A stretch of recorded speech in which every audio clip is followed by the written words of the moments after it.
una rebelde siempre riendo y muy, muy femenina. Así es como el autor Russell Braddon describió a Nancy Wake. Exuberante y sociable, maldecía como un marinero y podía beber más que casi todos sus compañeros hombres.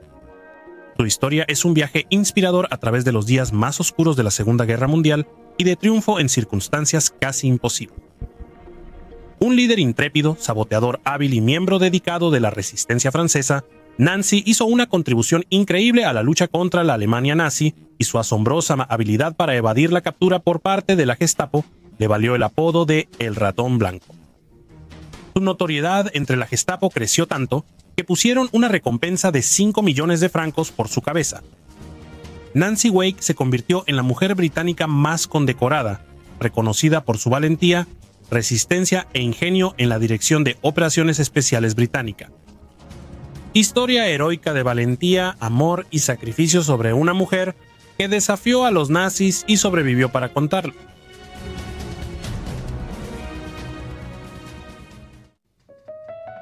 Nancy Grace Augusta Wake nació en Wellington, Nueva Zelanda, el 30 de agosto de 1912.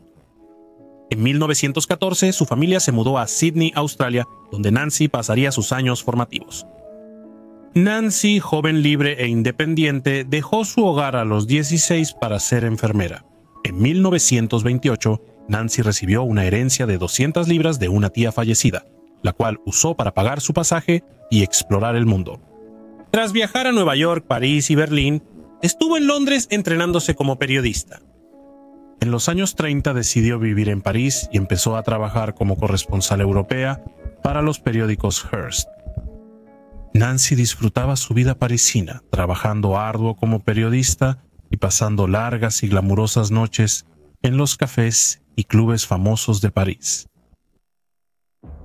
Nancy fue testigo de primera mano del ascenso de Adolf Hitler y de la creciente amenaza de los nazis.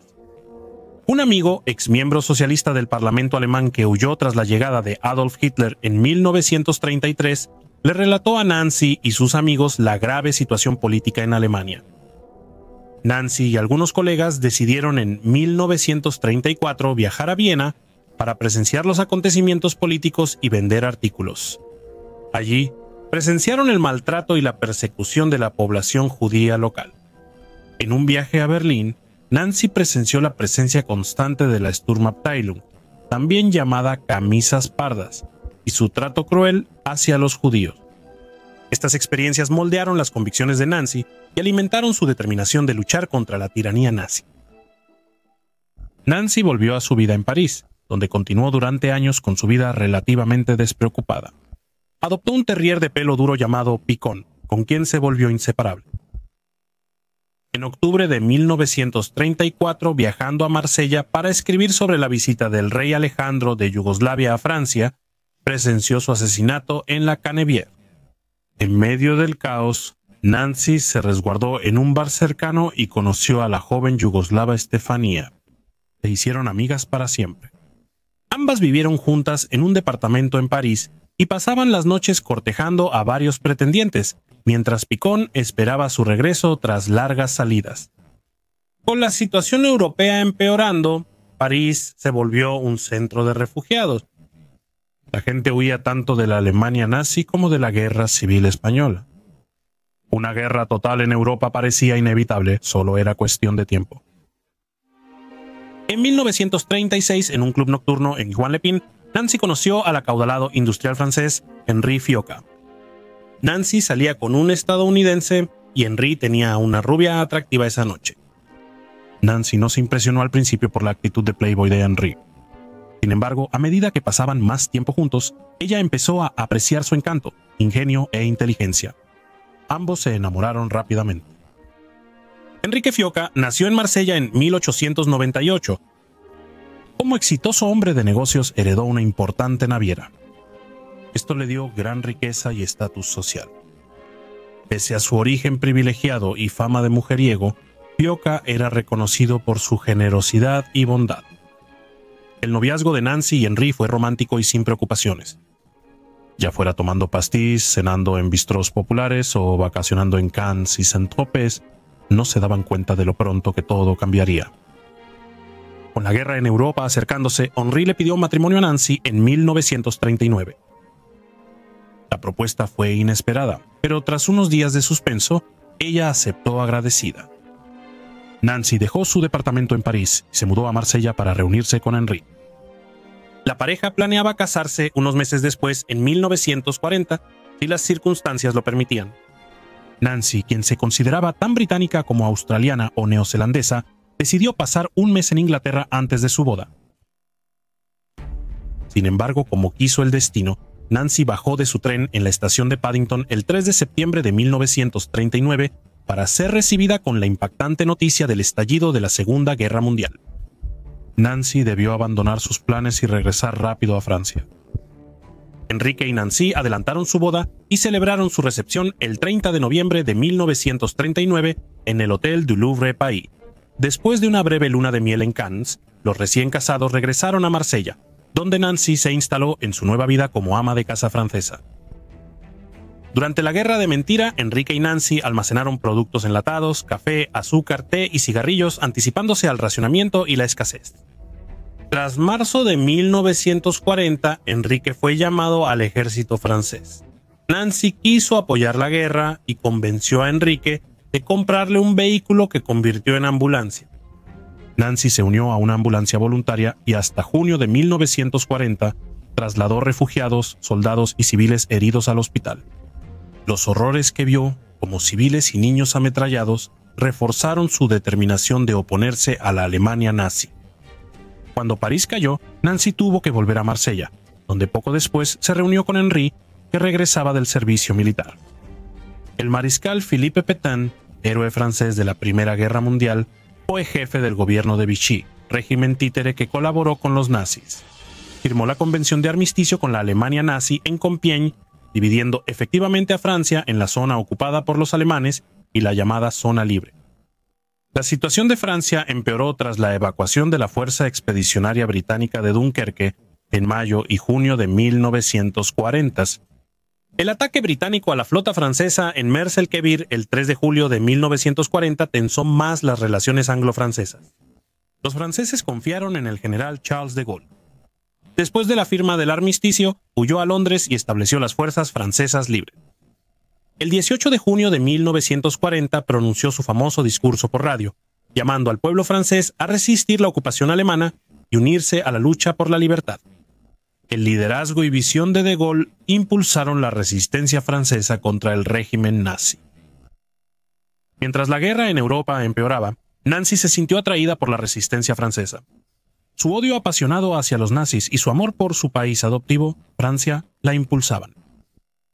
Nancy estaba en la afortunada posición de tener suficientes fondos y conexiones sociales para comprar productos y alimentos en el mercado negro, pero aún así, como todos los demás, vivía bajo el temor constante de ser denunciada.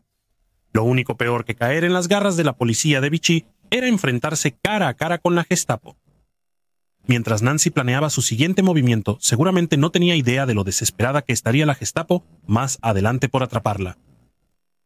Ese año, en 1940, Nancy conoció a un oficial francés que organizaba la resistencia y era aliado de Gaulle. Le pidió a Nancy que llevara un sobre la próxima vez que fuera a Cannes. Luego, otro miembro de la resistencia recogería el sobre en un hotel. Nancy convenció a Henri y se volvió mensajera de la resistencia francesa, entregando cartas y paquetes en sus redes regionales. El Hotel del Louvre Paris, donde Nancy y Henri celebraron su boda, era como su segundo hogar. Una noche, cuando Nancy entró al bar, notó a un hombre rubio fuera de lugar sentado solo. Era un oficial inglés internado por los franceses bajo palabra. Nancy y Henri rápidamente se hicieron amigos del oficial y empezaron a apoyar a un grupo de oficiales del ejército inglés a quienes se les permitía salir de su internamiento como prisioneros de guerra bajo palabra. Nancy usó sus conexiones sociales y la riqueza de Henri para refugiar a soldados y aviadores aliados durante los primeros 3 años de la guerra. Operaban desde una casa segura que Henri compró en las afueras de Marsella. Arriesgando enormemente su seguridad y la de Henri, ella organizó ropa nueva para los hombres, junto con documentos falsificados y tarjetas de identificación falsas. Nancy organizó el traslado de los hombres por los Pirineos a España y luego a Gran Bretaña. Así fue como Nancy conoció al oficial escocés Ian Garrow. Él estaba organizando una ruta de escape para los británicos internados en los campos de prisioneros franceses. Al poco tiempo se le unió un belga llamado Patrick O'Leary. Su verdadero nombre era Alberto Gueris, y eventualmente asumiría el liderazgo de la organización de Garrow, que llegó a conocerse como la Línea O'Leary. Con el apoyo de su esposo, Nancy trabajó como mensajera para la resistencia francesa, contrabandeando documentos, distribuyendo folletos y ayudando a aviadores aliados a escapar de Francia. En 1942, Enrique y Nancy se enteraron preocupados del arresto de Garrow.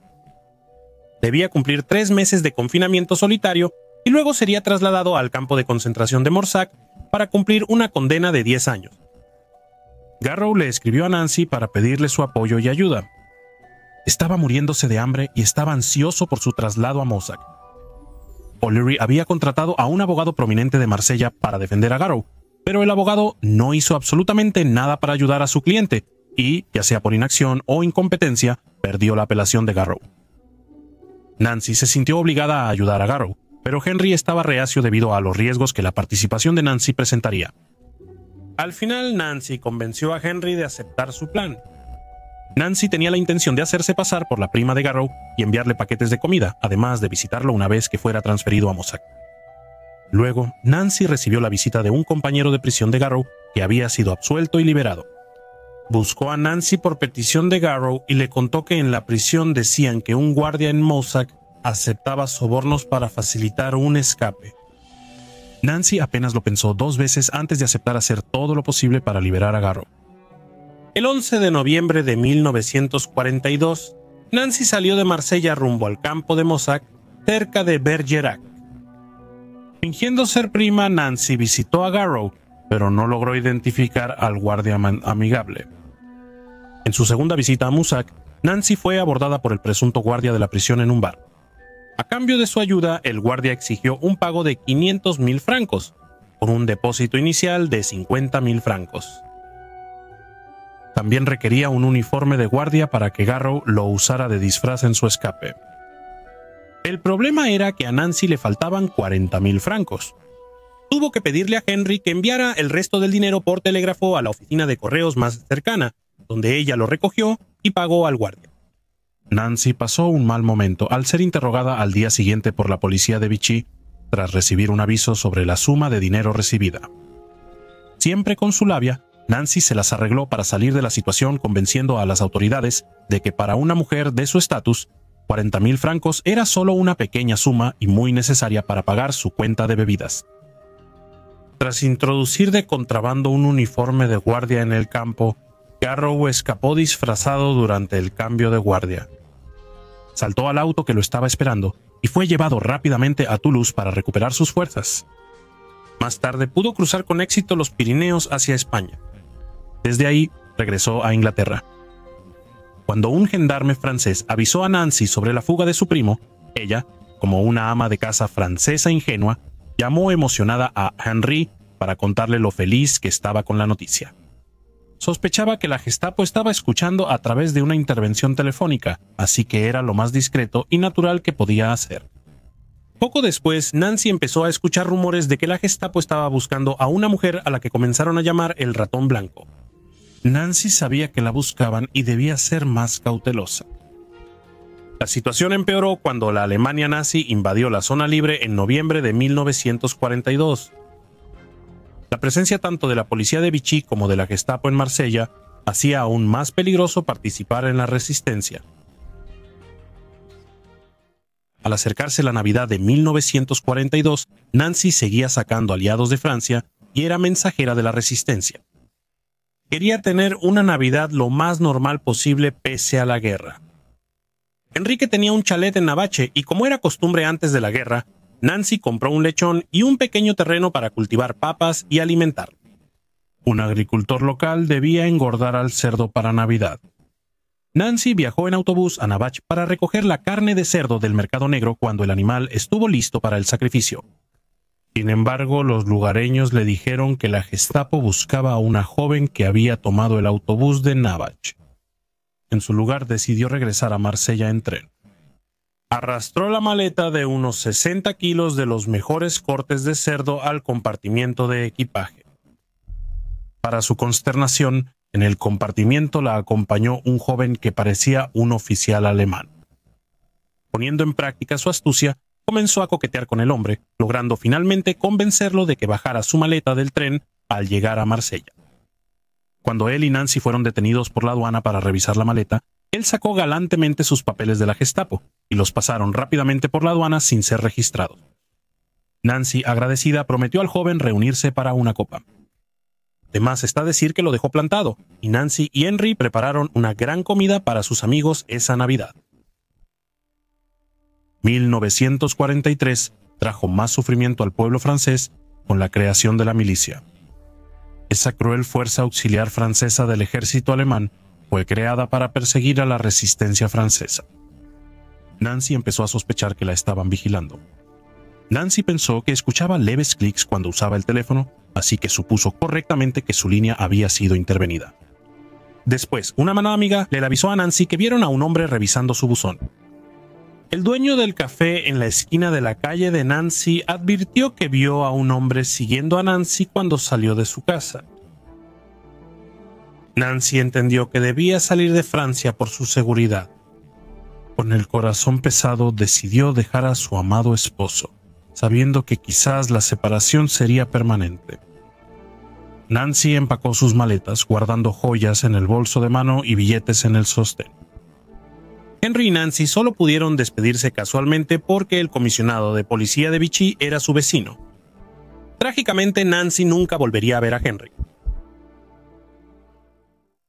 Nancy planeaba viajar a Inglaterra por la ruta de escape en los Pirineos que había organizado para soldados aliados. Sin embargo, su suerte, como la del ratón blanco, estaba por terminar. La primera parada de Nancy en su viaje hacia el oeste fue en Toulouse, donde tenía la intención de reunirse con otros miembros de su red de la resistencia. En Toulouse se alojó en el Hotel de París y siguió trabajando como mensajera mientras esperaba los arreglos para cruzar los Pirineos. Al regresar a Toulouse desde Perpiñán, la policía de Vichy detuvo el tren y arrestó a todos los pasajeros. Empujada a la parte trasera de un camión, Nancy y varios otros que iban con ella aprovecharon la oportunidad cuando el camión se detuvo para saltar y salir corriendo. Corriendo por la calle lateral más cercana, Nancy y los demás, desafortunadamente, se toparon de frente con un grupo de estudiantes manifestantes que huían de la policía en la otra dirección. Los dos grupos chocaron y se encontraron rodeados por las autoridades en ambos lados. Los pasajeros que huían del tren fueron recapturados y encarcelados. Durante su interrogatorio por la policía de Vichy, Nancy decidió que lo mejor era confiar en el hecho de que había estado viajando bajo su nombre real. Ella afirmó que era Madame Fioca de Marsella y que estaba en un viaje de negocios con su esposo. Sin embargo, la policía de Vichy ya había decidido que, pasara lo que pasara, iban a acusar a Nancy de un delito. Primero la acusaron de prostituta de Lourdes. Al no funcionar esto, la acusaron de participar en el atentado con bomba a un cine en Toulouse por la resistencia. Nancy sintió que era inútil negar las acusaciones, ya que sus captores parecían haber decidido ya su destino. Durante 4 días fue interrogada y golpeada por la policía de Vichy, que intentó sin éxito obtener una confesión. Una mañana la sacaron de su celda y le pidieron esperar en el pasillo. Al mirar hacia arriba se encontró cara a cara con nada menos que Patricio O'Leary. Pensando que él también había sido arrestado, rápidamente desvió la mirada para evitar que los asociaran y causaran aún más problemas. O'Leary en realidad fue para rescatar a Nancy. Después de 3 días en cautiverio, los miembros de la familia O'Leary estaban convencidos de que Nancy no había delatado a nadie, así que decidieron rescatarla de las garras de la policía de Vichy. O'Leary se hizo pasar por un alto miembro de la milicia y un amigo cercano de su jefe, Pierre Laval.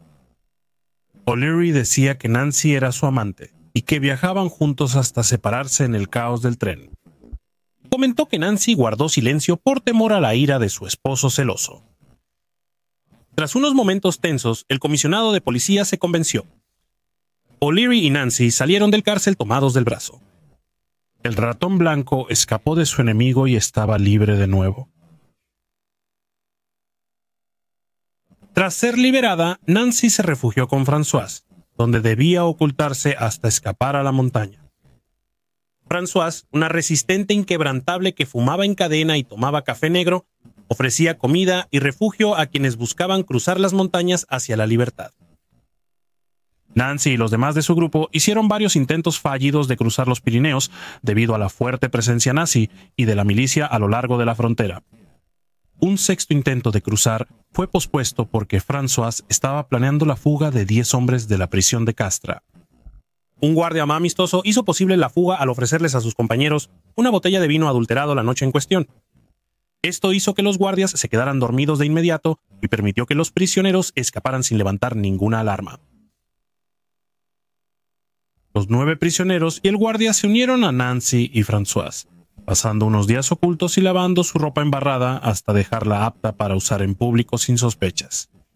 El grupo se dividió en 2 y partió en tren hacia Perpiñán a lo largo de la frontera francesa. El grupo de Nancy incluía a O'Leary, un operador de radio francés, un aviador neozelandés y un ex policía francés. El viaje en tren transcurría sin problemas hasta que un funcionario ferroviario abrió de golpe las puertas de su compartimiento para advertir a los fugitivos que los alemanes iban a detener el tren para realizar una inspección. No les quedó otra opción más que saltar todos del tren en movimiento mientras éste reducía la velocidad. Al caer en la tierra, los recibió una lluvia de disparos de los alemanes que se acercaban. El grupo se dispersó y corrió a los viñedos para escapar de sus perseguidores. Por fin se reunieron en la cima de la montaña más cercana. Nancy descubrió con tristeza que había perdido su bolso, el cual contenía sus joyas. Debía arreglárselas con los francos que aún guardaba en su sostén. El grupo pasó 2 noches heladas en un granero abandonado, ocultándose de día y caminando de noche hasta la casa segura de O'Leary en Canet-Plat. Desde ahí tomaron un tren de regreso a Toulouse para empezar de nuevo. Para entonces, Nancy ya creía que su red de resistencia había sido comprometida. Estaban teniendo demasiados encuentros cercanos y la Gestapo los estaba acorralando en cada paso. Sin embargo, O'Leary no estaba de acuerdo, una postura que finalmente le costó su libertad. Mientras el grupo de fuga esperaba el momento para cruzar los Pirineos, O'Leary se reunió con un nuevo recluta de su red. Este recluta había pedido específicamente conocer a Nancy, a quien describió como la chica divertida de Marsella. Nancy, con buen juicio, no fue a la reunión. Al llegar al café donde se iba a llevar a cabo la reunión, O'Leary fue arrestado de inmediato por la Gestapo. El nuevo recluta era de hecho el agente número 47 de la Gestapo. Su nombre era Roger Leneveux, también conocido como Roger el Legionario. O'Leary fue enviado a Dakar, donde fue condenado a muerte. Por suerte, los aliados liberaron el campo antes de que cumpliera su sentencia. Con el arresto de O'Leary, todo el circuito de la resistencia quedó comprometido. Desalojaron de inmediato el departamento de François. Nancy fue a otra casa segura de Madame Saint-Saëns en Niza.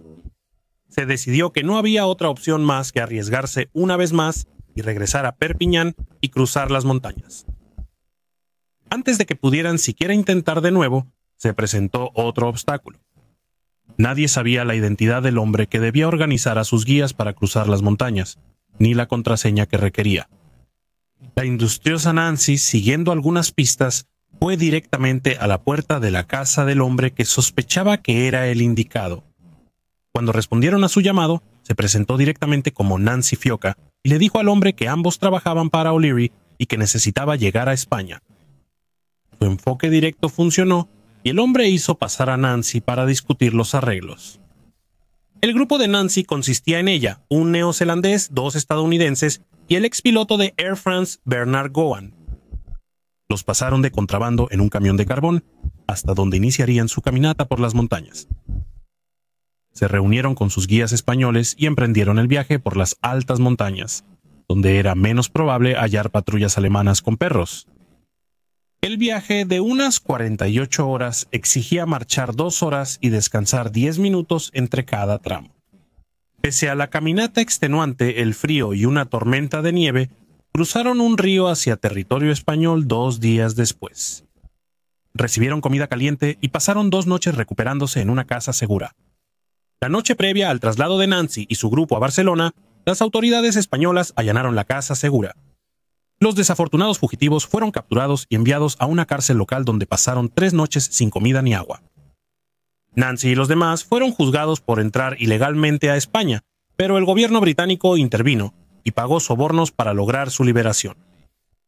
Nancy llegó a Barcelona, donde finalmente estuvo fuera de peligro. Desde ahí viajó a Madrid y luego en barco de regreso a Inglaterra, donde se reunió con Ian Garrow. Nancy sabía que aún no terminaba su trabajo. Su esposo, su perro y su país adoptivo seguían bajo ocupación nazi. Poco después regresé a Francia, ahora como soldado. En Londres, Nancy esperaba que pronto se le unieran su amado Henri y su perro Picon. Sin embargo, la atormentaban pesadillas donde su esposo era asesinado. Se negó a dejar que las pesadillas la dominaran, así que planeó el regreso de Henri asegurando un departamento y comprándole una bata y pantuflas. Rápidamente se cansó de esperar y de pasar el tiempo socializando en los bares. Quería regresar a Francia para continuar la lucha y reunirse con su esposo. Usando la conexión hecha en su viaje por España, pidió unirse al movimiento de la Francia Libre, pero fue rechazada. Sin desanimarse, la contactaron con la Dirección de Operaciones Especiales, creada en 1940 por Winston Churchill, y fue reclutada pronto. Su objetivo principal era espiar, sabotear, hacer reconocimiento y apoyar a la resistencia en la Europa ocupada. En un giro extraño, Nancy tuvo un enfrentamiento con uno de los instructores la noche antes de que partiera a un curso de entrenamiento de 6 semanas en Escocia y fue despedida en el acto. Afortunadamente, la SOE se dio cuenta de su error y la volvió a contratar poco tiempo después. Nancy asistió a varios entrenamientos rigurosos donde aprendió manejo de armas, explosivos caseros, combate cuerpo a cuerpo, paracaidismo y otras habilidades clave para operaciones clandestinas. Como miembro de la SOE, sería lanzada en paracaídas de regreso a Francia para ayudar a coordinar, rearmar y apoyar a los combatientes de la resistencia francesa en su lucha contra los nazis. La noche del 29 de abril de 1944, Wake y su compañero de la SOE Hubert, Major John Farmer, aterrizaron en paracaídas en Auvernia, centro de Francia. Trabajando bajo el nombre en clave Helene y otros varios, la misión de Nancy era ayudar a organizar, armar y entrenar a los combatientes de la resistencia local maquis en la preparación para los desembarcos aliados del día D. Ahí debían reunirse con Héctor, quien los conectaría con Gaspar, líder de los maquis de Auvernia, supuestamente al mando de un ejército de 3 a 4 mil hombres. Aunque lograron reunirse con Héctor, él no tenía la información que Nancy y Hubert necesitaban. Héctor afirmó que un mensajero traería todo lo necesario, pero nunca llegó, y Nancy y Hubert jamás volverían a ver a Héctor. Para empeorar, el operador de radio asignado por la SOE en Londres para trabajar con Nancy y Hubert prefirió pasar la semana con un novio local en vez de reunirse con la SOE. No lograron contactar a Londres para coordinar los lanzamientos de suministros. No les quedó más remedio que Nancy y Hubert usaran su propio ingenio para encontrar a Gaspar. Al reunirse con él, no salió bien. Gaspar no tenía conocimiento de Héctor y no esperaba la llegada de ningún agente de la SOE. Sin radio y sin dinero, los agentes de la SOE no le servían de nada a Gaspar, así que los envió a reunirse con un hombre llamado Henri Fournier, quien estaba a cargo de los maquis en la región de Chotzac. Allí esperaron hasta que finalmente el operador de radio de la SOE salió de su cita y se reunió con Nancy y Hubert. El operador de radio Dennis contactó a Londres y coordinó el lanzamiento de suministros aliados en paracaídas sobre una meseta cercana. Nancy y Hubert pasaron varias noches recogiendo suministros lanzados, desempacando y limpiando armas para los soldados del maquis. Nancy y Hubert luego fueron acompañados por René Dussac, otro agente del SOE. Era un agente del SOE con quien Nancy entrenó, apodado Bazooka por su arma favorita. Aunque el destino del Reich de los 1000 años de Hitler ya era claro en 1944, Nancy y los maquis sabían que aún debían luchar antes de la liberación de Francia. Había enfrentamientos casi diarios entre los maquis y el ejército alemán. El 6 de junio de 1944, las tropas aliadas desembarcaron en Normandía, pero esto no puso fin a los combates en el centro de Francia, donde Nancy estaba basada. El 10 de junio de 1944, 11.000 soldados alemanes con tanques, artillería y vehículos blindados atacaron a los 3.000 hombres de Gaspar en Montmouchet. Los maquis combatieron ferozmente y causaron grandes bajas a los alemanes, pero finalmente tuvieron que retirarse y unirse a las fuerzas de Fournier. Las fuerzas alemanas siguieron persiguiendo y pronto los maquis quedaron rodeados por 22.000 soldados alemanes. Al final de los combates, aproximadamente 1.400 soldados alemanes yacían muertos, mientras que los maquis sufrieron la pérdida de solo 100 hombres. Nancy y los maquis se retiraron al noroeste de su posición. El viaje tomó 4 días. Todo el tiempo los maquis eran perseguidos por las fuerzas alemanas apoyadas por la Luftwaffe. En la prisa por evacuar, el operador de radio de Nancy enterró su radio y destruyó sus libros de códigos en caso de ser capturado. Nancy y Hubert regresaron al inicio, incomunicados con Londres y el exterior. Con el tiempo agotándose y la necesidad de ayuda más urgente que nunca, Nancy decidió asumir la tarea aparentemente imposible de restablecer el contacto con la SOE ella misma. Armada solo con su determinación y una bicicleta, Nancy realizó un agotador viaje de 500 kilómetros por territorio enemigo. El viaje estuvo lleno de peligros, ya que las carreteras estaban fuertemente patrulladas por tropas alemanas y Wake se vio obligada a evitar retenes y enfrentamientos en cada momento. Nancy, pese al gran esfuerzo físico y mental, avanzó usando su conocimiento del terreno y sus instintos para navegar el peligroso paisaje. Durante 2 días y noches, ella cabalgó sin dormir, enfrentando cansancio, hambre y el riesgo de ser capturada. Finalmente, tras recorrer los peligrosos 250 kilómetros, Wake llegó a su destino y logró enviar un informe al SOE en Londres, solicitando otro transmisor inalámbrico. Con su objetivo cumplido, se enfrentó a la abrumadora perspectiva del viaje de regreso en bicicleta. Físicamente exhausta y con los muslos en mal estado, se sobrepuso y logró volver a su campamento sana y salva. Nancy dijo que tras la guerra lo que más le enorgullecía era su viaje en bicicleta de 500 kilómetros. Y un grupo más pequeño de maquisar luego estableció un campamento no muy lejos de Igranda, en la región de Aliamia. La SOE envió a un joven marine estadounidense como operador de radio de Nancy para restablecer una comunicación confiable. Cansada de dormir en el suelo frío, Nancy logró obtener suministros extra de ametralladoras Bren a cambio de que le dieran un pequeño autobús donde pudo poner un colchón. Nancy conservó algunos de sus camisones de encaje de antes de la guerra y dormía con ellos cada noche, para diversión de los maquisards. El plan del grupo de Nancy era seguir saboteando y combatiendo a los alemanes mientras se movían. Los alemanes superaban en número, por lo que la resistencia debía moverse y usar tácticas de guerrilla. Después de uno de los enfrentamientos, Nancy se enteró de que entre los prisioneros alemanes capturados por la resistencia había 3 mujeres. Cuando se enteró de que los hombres las estaban usando como prostitutas, exigió que las pusieran bajo su custodia. 2 mujeres francesas fueron liberadas. La tercera mujer era alemana y nazi comprometida. Nancy aceptó a regañadientes que debían fusilar a esta mujer. La espía alemana escupió a Nancy y se desnudó ante el pelotón de fusilamiento. Gritó Heil Hitler mientras le disparaban. Nancy relató en su autobiografía que los nazis la habían hecho fuerte. Las atrocidades que vio le quitaron compasión por su enemigo. Una de las anécdotas más famosas de este periodo involucra la participación de Nancy en una audaz incursión a una fábrica de armas alemana. Entrando por una puerta trasera, lanzó un montón de granadas dentro de la fábrica antes de cerrar la puerta de golpe detrás de ella y correr de regreso al vehículo de escape. La fábrica fue destruida y las granadas eliminaron a muchos soldados alemanes.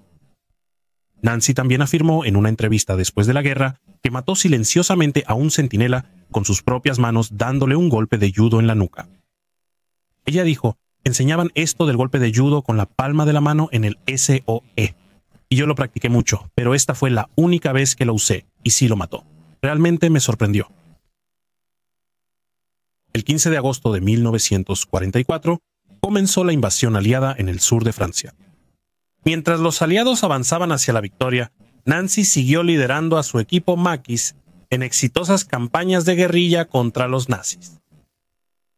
Sus esfuerzos jugaron un papel importante en debilitar el control alemán de la región y contribuyeron a la eventual liberación de París el 25 de agosto. En septiembre de 1944 los alemanes evacuaron Vichy. La resistencia francesa, con Nancy como líder destacada, marchó hacia la ciudad entre celebraciones, pues los colaboradores franco-nazis casi habían desaparecido. Sin embargo, durante las celebraciones de la victoria, una tragedia personal esperaba a Nancy. Ella se enteró de que su esposo, Henri Fioca, había sido capturado en 1943 y luego torturado y ejecutado por la Gestapo. Esta noticia fue comprensiblemente devastadora para ella, pero Nancy encontró consuelo al saber que Henry se mantuvo fiel a su causa y a su amor hasta el final.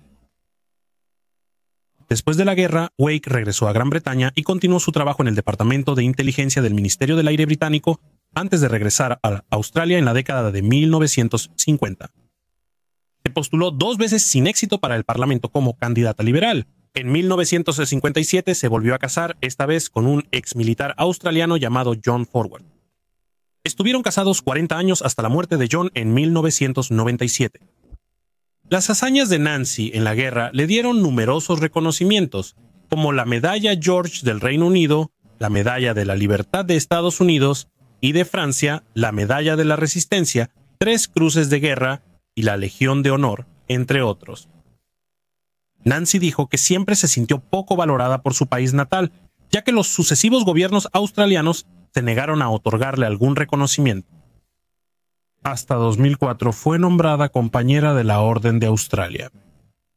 A pesar de los reconocimientos, no fue sino hasta 1985, con la publicación de su autobiografía, que su historia realmente capturó la imaginación del público. El libro fue un éxito mundial y consolidó a Wake como heroína de la Segunda Guerra Mundial. Nancy siempre se sintió responsable por la muerte de Henry, pero nunca se arrepintió de sus decisiones ni de su vida. Se cree que ayudó en el rescate de hasta 1000 soldados aliados detrás de las líneas enemigas. En 2001, Nancy volvió a Londres y vivió en el Hotel Stafford en Piccadilly. Se le podía encontrar a todas horas tomando gin tonics en el bar del hotel y entreteniendo a todos los que se detenían a conversar. Falleció en 2011 a la edad de 98 años.